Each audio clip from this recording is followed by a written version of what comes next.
19 minutes past 8. Welcome back to Sunrise Daily, where we turn our attention to another matter. Several times we talk about the importance of database. I mean, what can a country do without data? Data and national planning is what we're focusing on now. We're joined by Oge Modi, who is the CEO of NOIPolls. Morning, and thank you for coming on today. Good morning, Timberland. I mean, time and again, we talk about data. I mean, yes, we know the importance of data with respect to planning, but as it is, I mean, NOIPolls, just give us that background, because we see some of the stats that comes up from the polls. What kind of experience do you get when you go out getting those polls? How important do you think people think that is? Well, I think that we've been doing this for 7 years.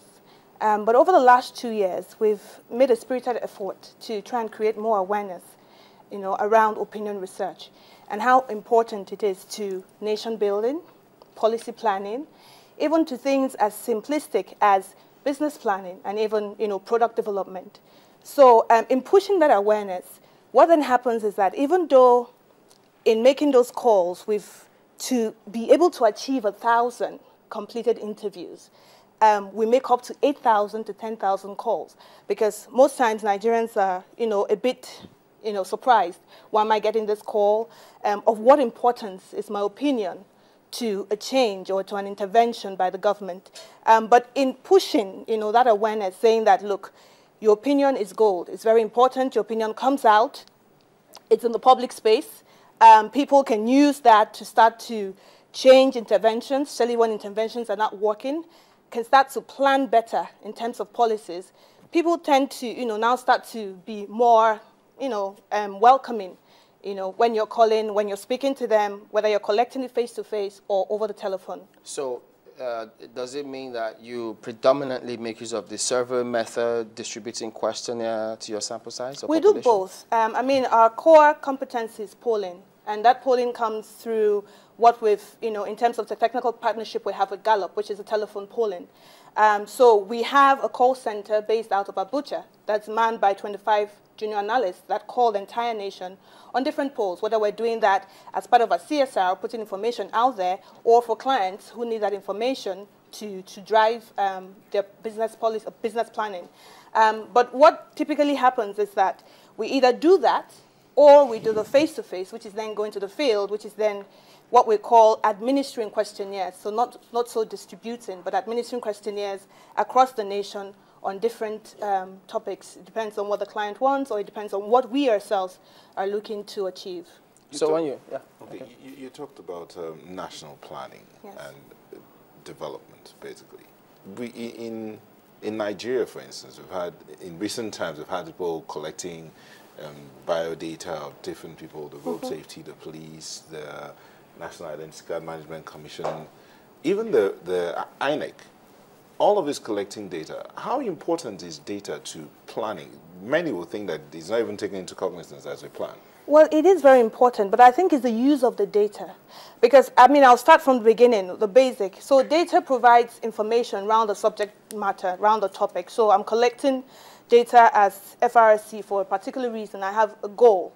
Now, it's interpretation of that data that gives you knowledge about the subject matter, and then drives the planning process, and then helps you make a decision about the different things or the goal for that. So I think that for each different agency collecting data, they obviously have whatever goals are driving that and whatever reasons or uses they need the data for. I think the questions maybe some of us may want to ask would be, what do you want to use the data for? Okay? Eventually, what would this data do to add value to whatever processes you want to implement or to start? So, but I think that, in separating the biodata, so things that are security-driven, so you're collecting my name and, all my addresses and that, could then be different from the sort of data we collect.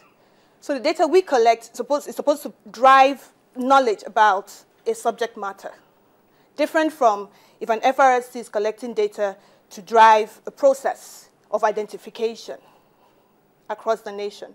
So I think that is the separation and education, again, of the public about why this data is being collected, what it can be used for eventually, and sort of end results we would see. It's what's important for every agency or every person that's collecting data from the public. I think that's very important to be able to drive that point with whoever is. Are people skeptical when you're trying to collect data? Does your name also affect how people perceive what it is you're trying to do? No, because you see, it's what we call a cold call. So, so when you're calling, and it's like, again, it's the selection, so it's randomly selected from the database that we have, about 70 million telephone numbers. And when you're calling blind, you're basically asking questions about topics that people want to discuss. So the key objective is really that we want to be able to understand the pulse of Nigerians on socio-economic matters. So, I mean, you've talked about elections now. We've been running what we call the 2015 series, election series. We're trying to test the pulse of Nigerians on the coming elections, wondering if they think INEC will be free and fair, understanding voting patterns and behaviors, why people vote the way they vote, and on who they would vote for when it comes to that. Are people skeptical initially? And that's why we could make almost 10,000 calls to get 1,000 completed interviews. But it's reduced to about 6,000 now. That's because when you're calling someone and saying, what is the quantity of power you're getting in a day? Because we want to be able to measure that against, again, what supply is saying. So supply says, look, we have 3,000 megawatts being given this month, but then what is the consumer getting? And NOIPolls is about the only company that's measuring what people are getting. So what are people consuming? So when you're calling someone, person can say, look, I'm not even getting anything at all, or I'm getting only 1 hour continuous or 1 hour accumulated power in a day. Has it improved? People are saying, no, it hasn't improved at all. So we're recording that, and we've been recording that for about 18 months. This is our 18th month, June, to be able to put that out there. So people are getting more attuned to giving their opinion and understanding that opinion counts, because eventually it's supposed to support decision making. Where would you say that your data has, given you perhaps the greatest satisfaction in terms of where it's been employed? Okay, I think that in terms of, first of all, the issue about power, the governance polls that we're doing, the governance polls were the first ever in Africa measuring approval ratings for a president in power. We started with Yar'Adua from when he came into power, and now we've started doing monthly over 18 months for President Jonathan. We've been able to link that approval ratings go up and down to power. So the month's power, is very good. You tend to see. We've also been able to look at the patterns of the neutrals, and I'll just take that back to understanding how data is important. For the U.S. election in 2012, an example is that when they were looking at the voting patterns, they were able to understand that those sitting on the fence were the ones that were to make the election, because, again, there was a historical data of seeing how people vote and where people vote and who they vote for, and the major concerns people had about who next was coming into power. Now, we also have seen that same difference, that each time the neutrals move, there's always a move towards disapproval or a move towards approval, and we've all understood that they're the ones that shift the changes. Now, is that information that is important for political analysts? Very important, because from there they can start to point towards what's going to happen in 2015. For the power, people are saying, okay, it's moved to the private sector. Has it improved? How do we know whether it's improved? Again, from the results that we have out there, has it improved? It hasn't improved. Almost 7 in 10 households as at April were saying, look, we've not seen any improvement in power in the month of April, because we measure for every month. So those for us are huge successes in terms of measuring power, in terms of measuring approval ratings, understanding how Nigerians stand. In terms of also social economic indicators, child labor, we have also just finished one on child rape. So those things for us are huge pointers towards where people can take that and start to advocate. We did one on rape where we found out at least 1 in 3 Nigerians knew a rape victim. That was last year in January. And we've been able to push that result out a lot so that people can use that to advocate for law. We did one on anti-tobacco bill. A whole lot of Nigerians supported the anti-tobacco bill. So that, again, pushing that. We've done one on health, you know, how many people stand the risk of health disease? Over some percent of Nigerians say we don't think we stand the risk. That's very dangerous for people to sit down and say, I don't think I can have a heart attack any day. So we feel that most of those polls, you know, are adding to the public space in terms of information. People can take those polls and run with it, advocate for better health facilities, advocate for better health awareness programs, advocate for voter enlightenment programs. Do you have clients, I mean, in terms of who are your clientele? Oh, definitely. All three sectors. That's the beauty about NOI polls. We can serve everyone. So whether you're in the public sector, we can help you start to craft better policies to support what people want. Because the truth is that my perception or your perception is your reality.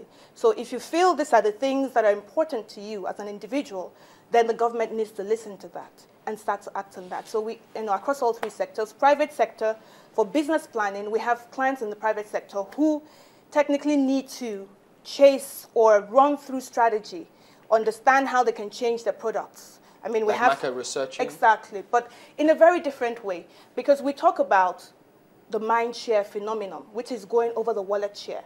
So it's no longer that I have money to buy a newspaper, but I have in my mind that one of the brands is the best read or widely read newspaper, so I should pick that one because probably they carry enough news. So it's about what's top of mind recall. So it's no longer about, oh, I have money to spend, because there are a lot of choices before the consumer. So he makes an irrational decision. So it's understanding why he makes that, which is that your product is in his mind. So for us, it's opinion research, then supported by market research.